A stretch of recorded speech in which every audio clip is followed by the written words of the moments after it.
Assalomu alaykum. Azizlar, gruppadagilar, sog'misiz? Xonadoningizga qut baraka kelsin.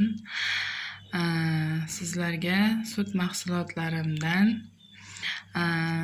qaymoq, suzma, tvorog, yog'li va yog'siz qatiqimiz va kuydirilgan saryog'imiz bor.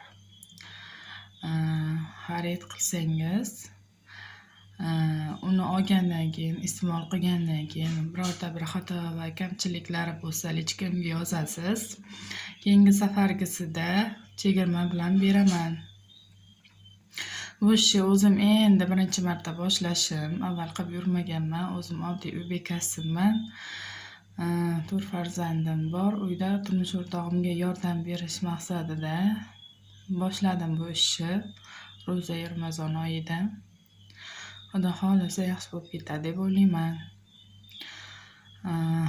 Hammangizga tavsiya qilaman. Sut mahsulotlaridan faqat mendan emas, boshqa joydan ham farzandlaringizga oilaviy tanovul qilishni.